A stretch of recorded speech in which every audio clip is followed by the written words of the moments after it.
Au dîner, ma mère a levé son verre de champagne millésimé et a annoncé à toute la table, avec un sourire radieux, « J'ai deux filles formidables. L'une est une avocate renommée à Paris, et l'autre, eh bien, l'autre est une mendiante. » La salle a explosé de rire. Mon frère a ricané en ajoutant, « Au moins, elle sait comment dormir sur un canapé sans se plaindre. » Mon père, lui, a simplement murmuré en coupant son steak, « Tu as de la chance qu'on ne t'ait pas encore mise à la porte. » Je n'ai pas pleuré. Je n'ai pas crié. J'ai simplement caressé le médaillon en argent de ma grand-mère autour de mon cou, je me suis levée, et je suis sortie dans la nuit glaciale. Ce qu'ils ignoraient à ce moment précis, c'est qu'en franchissant cette porte, je venais de signer l'arrêt de mort de leur train de vie luxueux. Avant de vous raconter comment j'ai fait s'effondrer leur petit empire de mensonges en seulement 7 jours, j'aimerais savoir qui est avec moi ce soir. Dites-moi dans les commentaires depuis quelle ville ou quel pays vous écoutez cette histoire, et quelle heure il est chez vous. J'adore lire vos messages, cela me rappelle que je ne suis pas seule face à ce genre de toxicité. Revenons à cette soirée fatidique. Nous étions à Megève, dans l'un des restaurants les plus huppés de la station, le Flocon de sel. L'air sentait la truffe noire et l'argent vieux. C'était la veille de Noël, et comme chaque année, mes parents, Ghislaine et Régis, avaient insisté pour maintenir cette mascarade de famille parfaite. Je portais un pull en laine un peu usé que j'avais acheté en friperie, et je voyais bien les regards dégoûtés de ma sœur Audrey. Elle était assise en face de moi, resplendissante dans sa robe de créateur, pianotant sur son téléphone avec ses ongles manucurés. Audrey, l'enfant chéri, l'avocate d'affaires qui, selon la légende familiale, ne perdait jamais un procès. À sa droite, il y avait Cédric, mon frère aîné, le prétendu génie des affaires qui gérait une chaîne de magasins bio à Dijon. Le dîner avait commencé par les habituelles louanges. Ma mère a teinté sa cuillère contre sa flûte à champagne pour demander le silence. « Je voudrais porter un toast », a-t-elle commencé, sa voix mielleuse remplissant l'espace. À Audrey, qui vient de remporter ce dossier difficile contre cette multinationale. « Nous sommes si fiers de toi, ma chérie. » Audrey a souri faussement. « Merci maman, c'était épuisant, mais la justice paie bien. » Mensonge. Je savais pertinemment qu'elle n'avait pas gagné ce procès. Elle avait négocié un accord à l'amiable désastreux pour son client, mais personne à cette table ne vérifiait jamais les faits. Et à Cédric, a continué mon père, Régis, le visage rougi par le vin. Pour l'ouverture de sa 3e boutique. Un vrai businessman, comme son père. Cédric a gonflé le torse. On fait ce qu'on peut, papa. Le marché est dur, mais quand on a le talent. Nouveau mensonge. La 3e boutique était un gouffre financier qui ne tenait debout que grâce à des injections mystérieuses de liquidités chaque fin de mois. Puis, le silence est tombé. Les yeux de ma mère se sont posés sur moi. Ce n'était pas un regard d'amour. C'était le regard qu'on lance à une tache de vin sur un tapis persan. Et puis, il y a Morgane, a-t-elle soupiré, comme si mon prénom lui écorchait la bouche. Notre petite artiste bohème. Toujours à faire ses petits dessins sur ordinateur à Lyon. Elle a marqué une pause théâtrale, cherchant l'approbation de la table. Dis-moi, Morgane, as-tu réussi à payer ton loyer ce mois-ci, ou devrons-nous encore t'envoyer un panier garni pour que tu ne meurs pas de faim? C'est laquelle l'a dit. Cette phrase qui a tout fait basculer. Vous savez, a-t-elle dit en se tournant vers les tables voisines, parlant assez fort pour être entendue, j'ai 2 filles. Une est une avocate célèbre, et l'autre est une ratée, une mendiante qui vit à nos crochets. Le rire qui a suivi était pire que les mots. Cédric a éclaté de rire en postillonnant. Audrey a émis un petit rire cruel, masquant sa bouche avec sa serviette. Même mon neveu Kylian, le fils d'Audrey, a baissé les yeux, honteux, mais n'a rien osé dire. J'ai senti la chaleur monter à mes joues, non pas de honte, mais d'une colère froide, solide, comme la glace qui recouvrait les montagnes dehors. J'ai regardé mon père, espérant une once de défense. « Tu es chanceuse, Morgane », a-t-il grogné. Dans n'importe quelle autre famille, une ratée comme toi aurait été reniée depuis longtemps. Tu devrais embrasser les pieds de ta sœur. C'est grâce à des gens comme elle que la société fonctionne. J'ai posé ma fourchette. Le bruit métallique a résonné étrangement fort. J'ai regardé ma mère, puis mon père, puis mon frère et ma sœur. Je les ai vus tels qu'ils étaient vraiment, des parasites déguisés en aristocrates. Je n'ai pas prononcé un mot. J'ai repoussé ma chaise, j'ai pris mon manteau bon marché, et j'ai marché vers la sortie. C'est ça, fuis, a crié Cédric dans mon dos. Va pleurer dans ta voiture pourrie. En sortant, le valet m'a tendu mes clés avec un regard compatissant. Il avait tout entendu. Je suis montée dans ma vieille Peugeot 206, j'ai démarré le moteur, et j'ai su que c'était la dernière fois qu'il me voyait comme la victime. Il pensait que je partais parce que j'étais brisée. Il ne savait pas que je partais pour appuyer sur le bouton rouge. L'autoroute A40, que l'on appelle l'autoroute blanche, était presque déserte. La neige tourbillonnait dans la lumière de mes phares, créant un tunnel hypnotique. Mes mains serraient le volant si fort que mes jointures étaient blanches. Pendant les 2 heures de route qui séparaient Megève de Lyon, je n'ai pas écouté de musique. J'ai écouté les fantômes du passé. Les mots de ma mère résonnaient en boucle, mendiante. Ratée. À nos crochets. L'ironie était si puissante qu'elle en devenait amère. Si seulement il savait. Mon esprit a dérivé vers un souvenir, 5 ans plus tôt. C'était le moment où tout avait changé, le moment où j'avais compris que l'amour de mes parents était conditionnel, indexé sur le succès et l'apparence. J'avais 24 ans. Je venais d'avoir un grave accident de scooter. J'étais à l'hôpital, la jambe brisée en 3 endroits, seule, effrayée.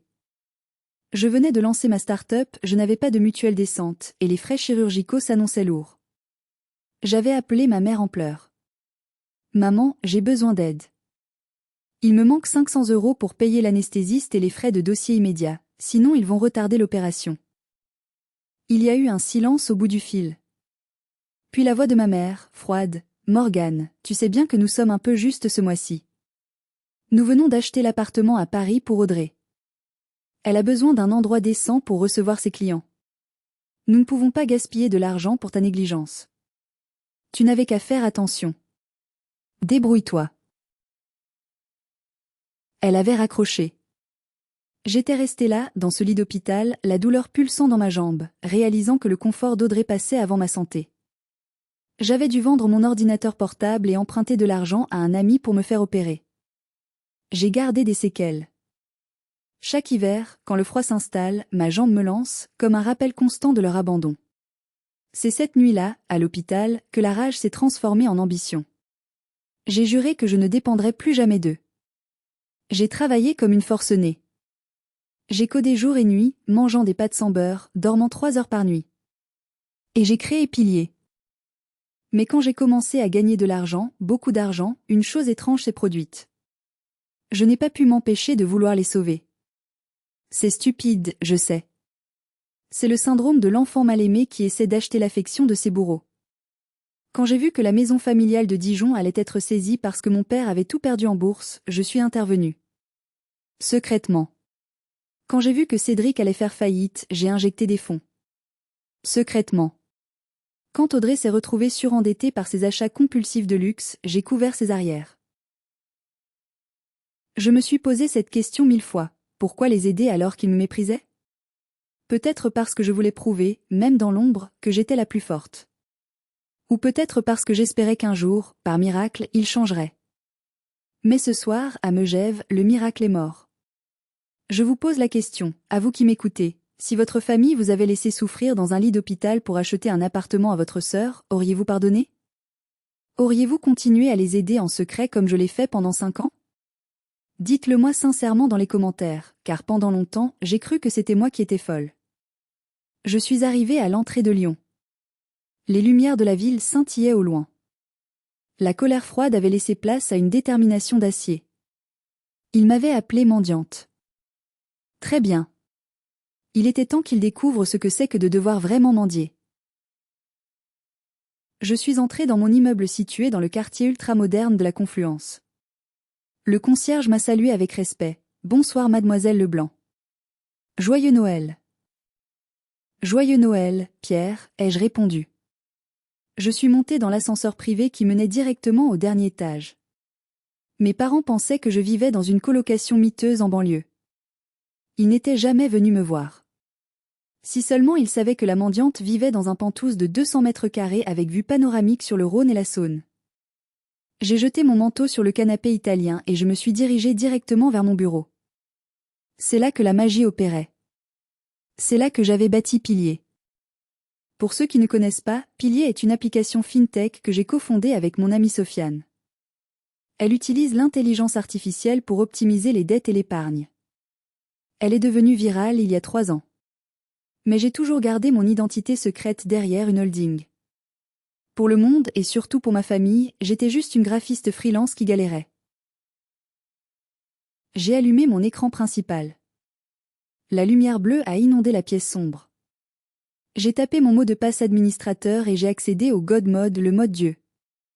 J'ai ouvert un dossier caché intitulé Famille. Devant moi, s'étalaient 5 années de mensonges et de sacrifices. Les chiffres ne mentent pas. Ils étaient là, brutaux et indéniables. J'ai regardé la colonne Audrey. Dette carte Platinum, 4 500 €, sac à main, voyage. Statut, payé par ML. Audrey se pavanait avec ses sacs Chanel en disant qu'elle les méritait grâce à ses victoires au tribunal. En réalité, son salaire d'avocate couvrait à peine son loyer parisien exorbitant. C'est moi qui payais ses caprices chaque 30 du mois pour qu'elle ne finisse pas interdite bancaire. J'ai regardé la colonne Cédric. Déficit commercial Biostore, 3 200 € ce mois-ci. Statut, comblé par ML. Mon frère se prenait pour un magnate des affaires. Il donnait des leçons d'économie à tout le monde. Mais sans mes virements automatiques masqués sous le nom de régularisation fiscale ou prime d'activité, son magasin aurait fermé ses portes il y a 2 ans. Et enfin, mes parents. Prêt hypothécaire Villa Dijon, 1 800 €. Prêt personnel Régis, dette de jeu bourse, 1 500 €. Statut, payé par ML. Il vivait dans une villa qu'il ne pouvait plus se permettre depuis la retraite de mon père. Il maintenait les apparences, organisait des dîners mondains, critiquait les pauvres, alors qu'ils étaient techniquement en faillite sans mon intervention. Au total, le compteur en bas de page affichait un montant qui me donnait le vertige, 456 780 €. C'était le prix que j'avais payé pour faire partie de cette famille. C'était le prix de mon silence. Et en retour, j'avais reçu le titre de mendiante. J'ai senti une boule dans ma gorge. Ce n'était pas de la tristesse, c'était du dégoût.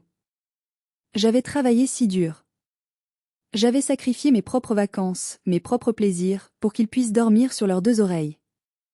Et ce soir, ils avaient ri de moi. Ils m'avaient humilié publiquement. J'ai posé mon doigt sur la souris. Le curseur a survolé le bouton vert marqué activé. Une petite fenêtre pop-up est apparue. Attention. Vous êtes sur le point de désactiver les protocoles d'assistance financière pour le groupe famille. Cette action entraînera l'arrêt immédiat de tous les virements de couverture et le rejet des futurs prélèvements. Êtes-vous sûr de vouloir continuer? J'ai pensé au sourire narquois de mon neveu. J'ai pensé à la voix de mon père disant « On ne t'a pas encore mise à la porte ». J'ai murmuré dans le silence de mon appartement de luxe. « Vous vouliez que je vive comme une mendiante? Alors je vais arrêter de vivre comme votre banquier. » J'ai cliqué. Le clic de la souris a été à peine audible, mais pour moi, il a résonné comme un coup de tonnerre. L'écran a clignoté une fois. Le bouton vert est devenu gris. Le statut a changé, désactivé, mode notification seulement. Je me suis adossé à mon fauteuil en cuir, le cœur battant à tout rompre. C'était fait. Le filet de sécurité avait disparu. À partir de cette seconde, la réalité allait frapper à leur porte, et elle n'allait pas être polie. Je n'ai pas dormi cette nuit-là. Je suis resté devant mes écrans, observant les graphiques, attendant les premières secousses sismiques de ma décision. Les 2 jours suivants ont été étrangement calmes. C'était le week-end de Noël, les banques étaient fermées, les transactions étaient en suspens. C'était le calme avant la tempête. J'imaginais mes parents à Dijon, déballant leurs cadeaux, mangeant les restes de dinde, se félicitant encore de leur superbe dîner à Megève, se moquant probablement encore de ma sortie précipitée. Elle fait son intéressante, devait dire ma mère. Elle reviendra ramper quand elle aura besoin d'argent pour ses cigarettes, devait ajouter mon père. Puis, le mardi matin est arrivé. Le premier jour ouvrable. À 9h03, la première notification est apparue sur mon tableau de bord Pilier. Alerte, tentative de prélèvement échouée, compte Cédric Leblanc. Montant, 5 200 €, fournisseur vin et spiritueux. Motif, fonds insuffisants. Je me suis servi une tasse de café et j'ai souri. Cédric venait de commander son stock pour le nouvel an. D'habitude, mon algorithme détectait le solde bas de son compte et virait instantanément la somme nécessaire depuis mon compte personnel, quelques millisecondes avant que la banque ne rejette le paiement. Mais ce matin, l'algorithme a juste regardé la transaction passée et l'a laissé s'écraser contre le mur de la réalité. À 10h15, une autre alerte. Alerte, paiement refusé, carte Visa Infinite Ghislaine Leblanc. Lieu, Spa les Célestins, Vichy. Montant, 280 €. Je pouvais presque visualiser la scène. Ma mère, en peignoir blanc, tendant sa carte avec cette hauteur dédaigneuse qu'elle a toujours. La réceptionniste qui l'insère dans la machine. Le petit bip désagréable. La réceptionniste qui essaie une deuxième fois. Je suis désolée madame, c'est refusé. Ma mère devenant rouge cramoisi. C'est impossible. C'est une carte infinite. Votre machine est défectueuse. Non, maman. La machine marche très bien. C'est juste que ta fille ratée ne paie plus tes massages. À 11h45, le gros morceau est tombé. Alerte critique, prélèvement hypothécaire rejeté, Ville à Dijon. Montant, 1800 €. Note de la banque, troisième incident majeur, historique masqué précédemment. Procédure de recouvrement activée. C'était le début de la fin. Sans mes injections de capital, ils n'étaient pas juste un peu justes. Ils étaient à découvert de plusieurs milliers d'euros chacun. Ils vivaient sur un nuage, et je venais de couper le ventilateur. Mon téléphone, que j'avais posé sur le bureau, s'est allumé. C'était un appel de ma mère. Je l'ai regardé sonner. Une fois. Deux fois. J'ai imaginé sa voix, non plus arrogante comme au dîner, mais teintée de cette panique hystérique qu'elle a quand les choses ne vont pas dans son sens. Je n'ai pas décroché. J'ai pris une gorgée de café. Il était délicieux. La semaine qui a suivi a été un chef-d'œuvre de chaos. Je n'avais même pas besoin de leur parler pour savoir ce qui se passait. Mon tableau de bord me racontait l'histoire en temps réel, transaction refusée après transaction refusée. Le mercredi, Audrey a essayé de payer un dîner d'affaires à Paris. Refusé.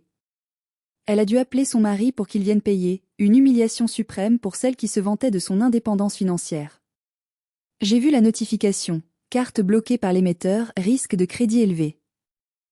Le jeudi, Cédric a perdu son plus gros fournisseur. Le virement automatique pour ses commandes de produits frais n'est pas passé. J'ai vu passer une série de frais bancaires punitifs sur son compte, frais de rejet, 50 €. Frais de découvert non autorisés, 80 €. En une journée, il avait accumulé 400 € de frais bancaires. Son empire bio s'effritait comme du pain rassis. Le vendredi, les appels sur mon téléphone sont devenus incessants. 23 appels manqués de maman. 12 appels manqués de papa. 8 appels de Cédric. Et un message vocal d'Audrey, que j'ai décidé d'écouter par pure curiosité. Sa voix tremblait de rage contenue. « Morgane, je ne sais pas ce que tu as fait, mais c'est très grave. Depuis que tu as touché à nos téléphones à Noël pour mettre à jour tes applications stupides, tous nos comptes déconnent. Papa dit que c'est un virus que tu nous as refilé. Rappelle-moi immédiatement avant que je ne porte plainte pour sabotage informatique. » J'ai éclaté de rire. C'était tellement typique. Même face au désastre, ils étaient incapables de se remettre en question. Pour eux, l'argent était un droit divin. S'il n'y en avait plus, c'était forcément la faute de quelqu'un d'autre. Et qui de mieux que la brebis galeuse de la famille, celle qui bidouillait des ordinateurs? Ils pensaient vraiment que j'avais installé un virus. Ils n'avaient toujours pas compris que j'étais le remède qu'ils venaient de recracher. Le samedi matin, j'ai reçu un message vocal de mon père. C'était différent cette fois. Il ne criait pas.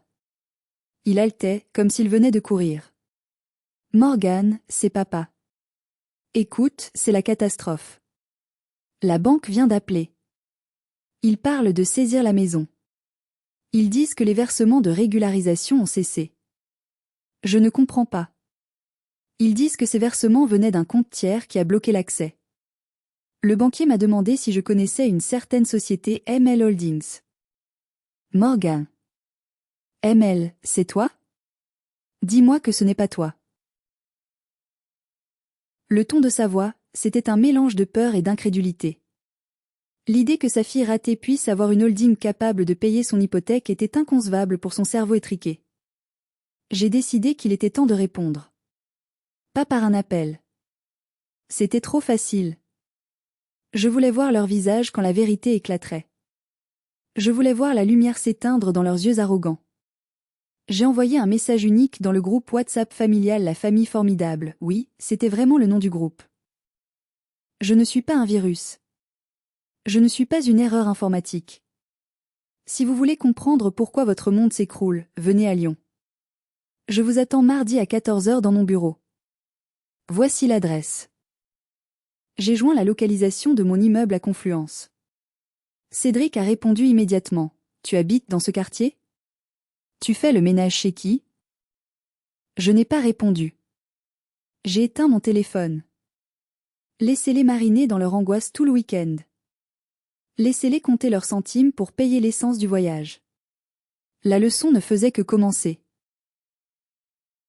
Le dimanche soir, alors que je préparais mentalement ma confrontation, une notification inattendue est apparue sur mon ordinateur.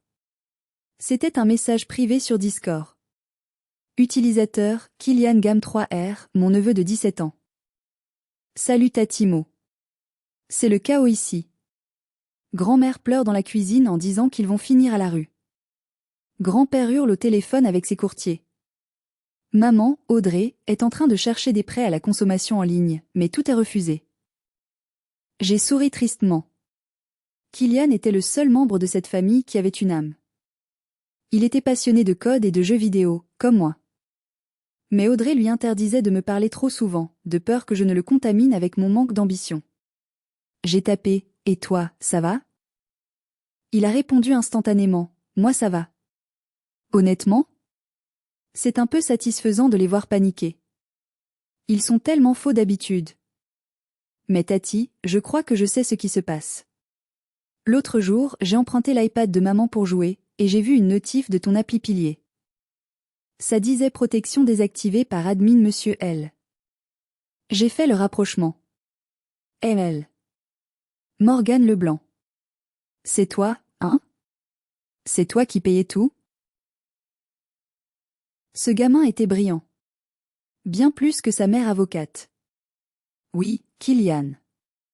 C'était moi. Waouh. Tati, tu es riche? Disons que je ne suis pas une mendiante. Il y a eu une pause, les 3 petits points de suspension dansaient sur l'écran. Tu sais, le soir du réveillon, quand tu es parti, j'ai voulu te courir après. Ce qu'ils ont dit était dégueulasse. Papy a dit après ton départ que tu ne valais rien. J'ai failli vomir. Je suis content que tu leur donnes une leçon. Fais attention quand même, ils arrivent demain. Oncle Cédric est furieux, il dit qu'il va te forcer à réparer le bug. Ils pensent toujours que c'est une erreur technique. Ils sont trop orgueilleux pour admettre que tu les aidais. Ce message m'a donné la dernière pièce du puzzle dont j'avais besoin. Il venait non pas pour s'excuser, ni même pour remercier, mais pour exiger. Il venait avec l'arrogance de ceux qui croient que le monde leur doit tout. Merci de me prévenir, Kylian. Ne dis rien pour l'instant. Fais semblant de ne rien savoir. Demain, tout va changer. T'inquiète. Je suis dans leur voiture, ils m'obligent à venir. J'ai hâte de voir leur tête. Courage Tati. J'ai fermé l'ordinateur. Le soutien inattendu de Kylian m'a réchauffé le cœur. Au moins, il y en avait un à sauver dans ce naufrage. J'ai regardé par la grande baie vitrée. La Saône coulait paisiblement en bas, sombre et puissante. Demain, ma famille allait débarquer ici, pensant trouver une servante, une fautive, une ratée. Ils allaient trouver un juge. Et la sentence était déjà écrite. Le mardi à 13h55, l'interphone vidéo de mon appartement a sonné. J'ai activé l'écran. Ils étaient là, plantés devant l'entrée majestueuse en verre et acier de la résidence Le Monolithe. C'était un spectacle pathétique. Ils avaient essayé de garder leur allure hautaine, mais les fissures étaient visibles. La Porsche Cayenne de mon frère était sale, probablement parce qu'il ne pouvait plus se payer le lavage auto premium. Ma mère portait son manteau de fourrure, mais elle avait l'air nerveuse, regardant autour d'elle comme si elle craignait d'être agressée. Audrey ajustait nerveusement ses lunettes de soleil, et mon père faisait les 100 pas, l'air furieux. Kylian était en retrait, les mains dans les poches, observant la caméra avec un petit sourire complice. J'ai appuyé sur le bouton parler. Bonjour. Mon père a sursauté et s'est approché de la caméra, son visage déformé par le grand angle. Morgane. Ouvre immédiatement. On sait que tu es là. C'est quoi cette blague de nous faire venir ici? Ton frère a dû payer l'essence avec ses dernières espèces. Bonjour papa. 3e étage. Pentouze. J'ai déverrouillé la porte. J'ai attendu devant ma porte d'entrée en chêne massif. J'ai entendu l'ascenseur monter. J'ai entendu leur voix étouffée dans le couloir. Ça doit être une erreur, disait la voix d'Audrey. Elle ne peut pas habiter ici. C'est l'immeuble le plus cher du quartier. Elle doit squatter chez quelqu'un. Ou alors elle fait le ménage, a ricané Cédric, bien que son rire manquait d'assurance. La porte de l'ascenseur s'est ouverte. Ils se sont tus net. Je les attendais, appuyés contre le cadre de ma porte, vêtus non pas de mon vieux pull, mais d'un tailleur pantalon en soie blanc, coupé sur mesure. Mes cheveux étaient coiffés, je portais des talons aiguilles. Je ressemblais à la CEO que j'étais, pas à la sœur qu'ils connaissaient. Entrez, ai-je dit calmement. Ils sont entrés avec hésitation. Leurs yeux s'écarquillaient à mesure qu'ils découvraient l'intérieur. Le salon immense, les œuvres d'art originales au mur, la cuisine ultramoderne et surtout, la vue imprenable sur tout Lyon à travers les baies vitrées de 6 mètres de haut. Ma mère a laissé tomber son sac à main, un faux Louis Vuitton, maintenant que je ne payais plus pour les vrais. Mais... Morgane. À qui appartient cet appartement, a-t-elle balbutié. Ton patron est là? Nous devons lui parler. J'ai ri doucement. Un rire sec. Mon patron? Maman, je suis mon propre patron. Et cet appartement est à moi. Payez comptant. Audrey a plissé les yeux, son cerveau de juriste cherchant une faille logique. Impossible. Tu es graphiste freelance. Tu gagnes à peine le SMIC. Tu as gagné au loto? Tu vends de la drogue? Toujours aussi charmante, Audrey, ai-je répondu en me dirigeant vers le salon. Asseyez-vous. Ne vous inquiétez pas pour le canapé en cuir blanc, il est traité contre les taches et contre la bêtise, j'espère. Ils se sont assis, raides, mal à l'aise. Cédric regardait autour de lui avec une jalousie si intense qu'elle en était presque palpable. Mon père, lui, était rouge de colère. Assez joué, Morgane, a-t-il explosé. On s'en fout de ton appartement. Tu nous as piratés. Depuis une semaine, tous nos comptes sont bloqués, l'argent a disparu. Tu as fait quelque chose avec ton maudit ordinateur. Rends-nous notre argent, ou je jure que j'appelle la police. J'ai croisé les jambes et j'ai pris une télécommande sur la table basse. Vous voulez parler d'argent? Très bien. Parlons d'argent. Mais attention, la vérité risque de vous coûter plus cher que vous ne le pensez. J'ai appuyé sur un bouton. Les rideaux automatiques se sont baissés pour tamiser la lumière, et le grand écran mural de 85 pouces s'est allumé. Le logo de Pilier est apparu, suivi de mon nom en toutes lettres, Morgane Leblanc, CEO fondatrice et CTO. Vous m'avez appelée mendiante, ai-je dit, ma voix devenant glaciale. Laissez-moi vous présenter le banquier qui vous a nourri pendant 5 ans. L'écran affichait désormais un tableau Excel géant, clair, net et précis. C'était l'autopsie financière de ma famille. Le silence dans la pièce était total. On aurait pu entendre une mouche voler, ou dans leur cas, leur ego se briser. Je me suis levée et je me suis approchée de l'écran, telle une professeure devant des élèves en échec scolaire. Regardez bien, ai-je commencé en pointant la première colonne. Voici vos dépenses réelles. Et voici la colonne source des fonds. J'ai zoomé sur la ligne de Cédric. Cédric, tu te souviens de ce post Facebook l'année dernière? Tu posais avec une bouteille de Château Margaux à 2000 € en disant le fruit de mon dur labeur. J'ai affiché la transaction bancaire correspondante.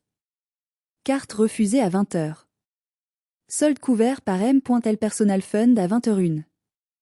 C'est moi qui ai payé cette bouteille, Cédric. Tu as bu mon argent. Cédric a ouvert la bouche, puis l'a refermée, le visage virant au gris. Je me suis tournée vers Audrey. Audrey, tes fameux week-ends à Saint-Tropez pour décompresser après tes victoires. Regarde ici. Ton cabinet ne te remboursait pas ses frais. C'est mon algorithme qui comblait le trou de ta carte American Express chaque fois que tu dépassais la limite de 3 000 €. Ce sac à main que tu tiens sur tes genoux?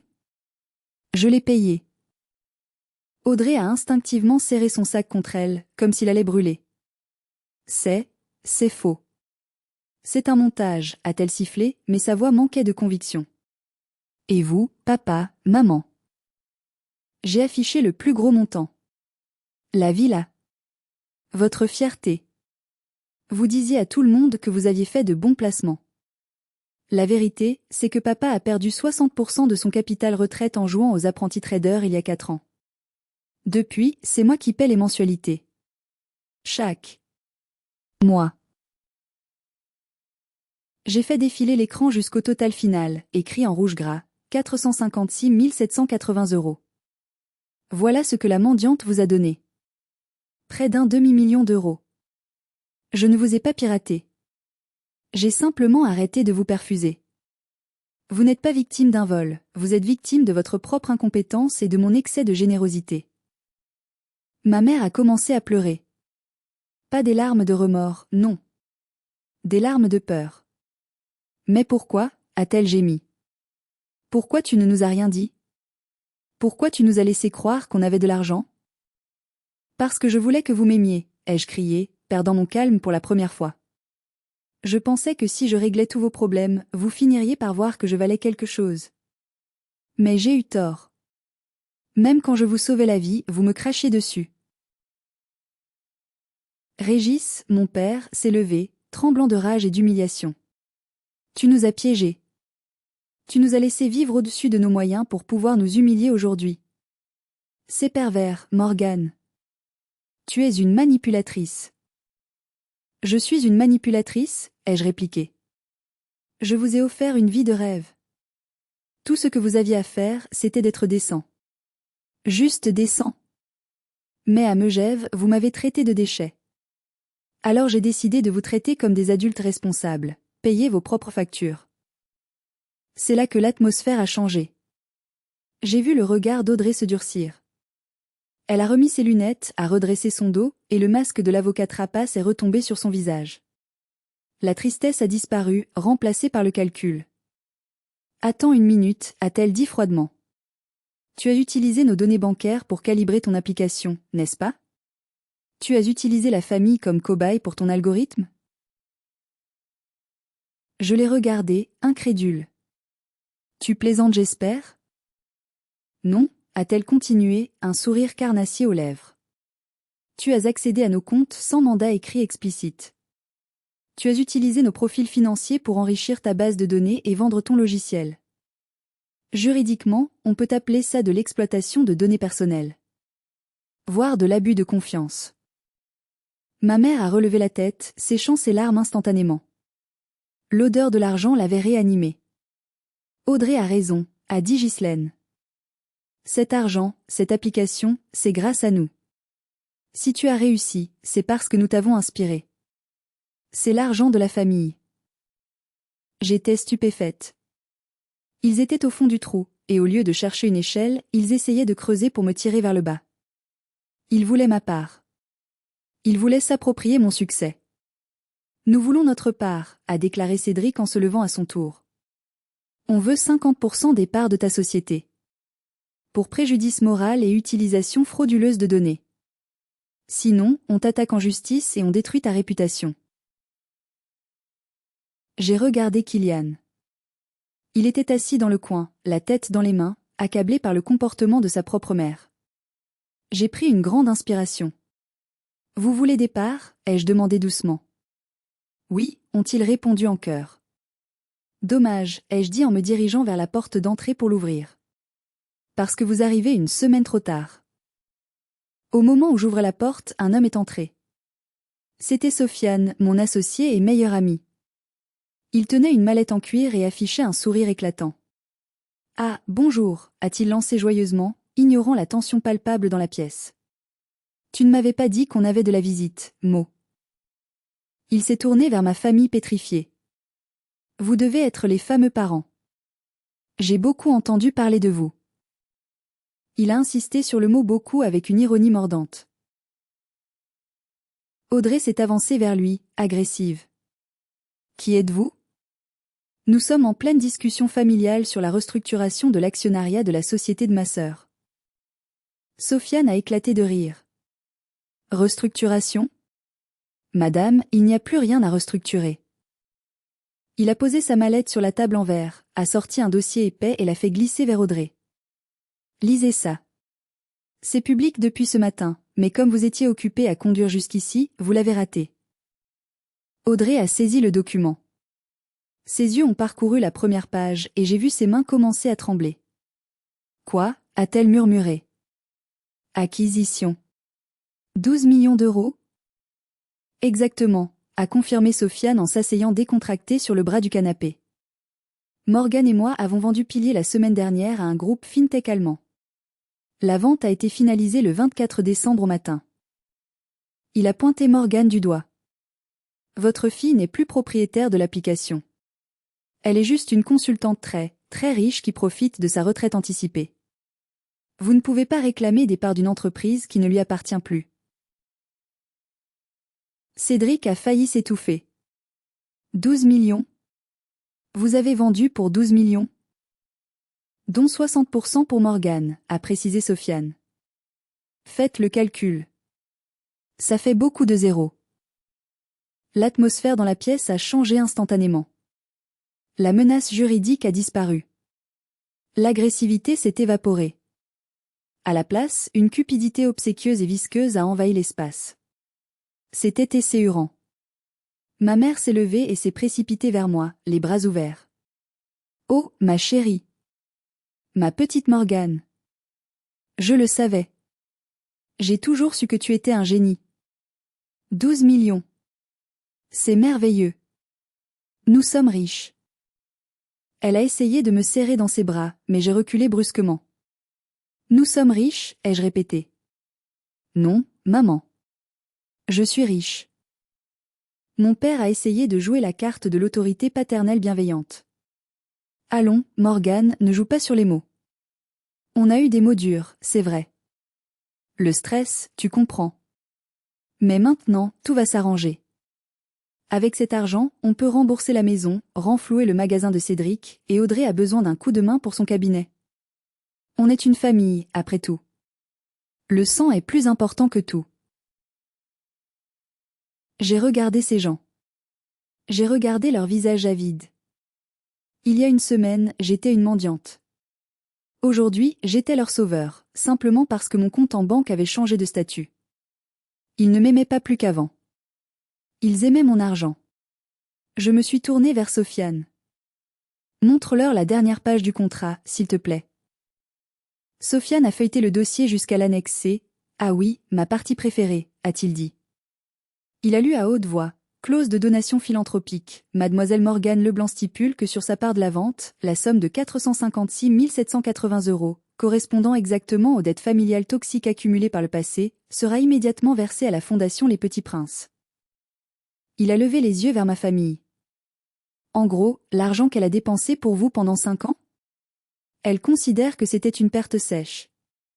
Elle ne vous le réclame pas. Mais elle a fait don d'une somme équivalente à des orphelins pour nettoyer son karma, comme elle dit. Et pour le reste de la fortune, a demandé Audrey, la voix étranglée. Placée dans des fiducies intouchables, ai-je répondu. Je ne vous donnerai plus un centime. Pas un euro. Pas pour vos maisons, pas pour vos voitures, pas pour vos dettes. C'est fini. Mon père est devenu violet. Tu ne peux pas faire ça à ta propre chair et ton propre sang. On va tout perdre. Alors perdez tout, ai-je dit calmement. Apprenez à vivre comme des gens normaux. Vendez la villa. Vendez la Porsche. Travaillez. C'est ce que font les mendiants, non? Cédric a hurlé une insulte et a levé la main comme pour me frapper. Sofiane s'est interposée immédiatement, son mètre 90 faisant barrage. Je crois qu'il est temps de partir, a dit Sofiane d'une voix qui ne tolérait aucune réplique.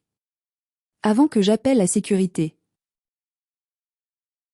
La sortie de ma famille a été aussi chaotique que leur arrivée. Mais avant qu'ils ne franchissent la porte, j'ai appelé une dernière personne. Kylian. Attends.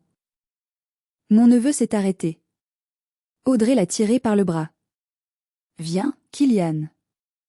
On ne reste pas chez cet égoïste. Kylian s'est dégagé brusquement de la poigne de sa mère. Non, maman. Arrête.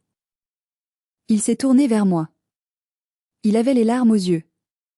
Je suis désolée, Tati. J'ai honte d'eux. J'ai souri et je lui ai tendu une petite carte de visite noire. Tu n'as pas à être désolée pour eux. Tu n'es pas eux. Écoute-moi bien. Quand tu auras 18 ans, l'année prochaine, appelle ce numéro. C'est mon avocat. J'ai mis en place un fonds d'études pour toi. Il couvrira ton école d'ingénieur, ton logement, tout. Tu pourras devenir le codeur que tu rêves d'être. Mais à une condition, tu dois réussir par toi-même. Ne deviens jamais comme eux. Kylian a pris la carte comme si c'était le Saint Graal. Il a regardé sa mère, puis moi. Merci, Tati. Je te le promets. Il a regardé sa mère droit dans les yeux. Je rentre en train. Je ne veux pas être dans la voiture avec vous. Audrey a ouvert la bouche, choquée par cette rébellion, mais elle n'a rien dit. Elle savait qu'elle avait perdu tout pouvoir. La porte s'est refermée sur eux. Le silence est retombé dans l'appartement. Un silence lourd, mais pur. Sofiane m'a tendu un verre de whisky. Alors? Ça fait quoi d'être une orpheline volontaire? J'ai pris le verre, j'ai regardé Lyon s'illuminer dans la nuit. Ça fait léger. Je me sens incroyablement légère. J'avais perdu ma famille ce jour-là. Mais en réalité, je ne les avais jamais eus. J'avais juste perdu des parasites qui portaient le masque de l'amour. J'ai bu une gorgée. Le whisky brûlait agréablement ma gorge, effaçant le goût amer des souvenirs de Megève. Je n'ai pas eu de nouvelles directes pendant plusieurs mois, mais les échos me parvenaient. La chute de la maison Leblanc a été rapide et brutale. Sans mon filet de sécurité invisible, la gravité a fait son œuvre. La villa de Dijon a été saisie par la banque 3 mois plus tard. Mes parents ont dû organiser un vide-grenier humiliant pour vendre leurs antiquités, qui se sont révélées être des copies sans valeur. Ils ont déménagé dans un petit étroit en banlieue. Mon père a dû vendre ses clubs de golf. Ma mère a dû apprendre à faire ses courses chez Lidl. J'espère qu'elle y a trouvé de l'humilité en rayon, mais j'en doute. Cédric a déposé le bilan. Son magasin bio a fermé, laissant des dettes colossales. Sa femme l'a quitté 2 semaines après la faillite, apparemment. Son amour était aussi conditionnel que celui de mes parents.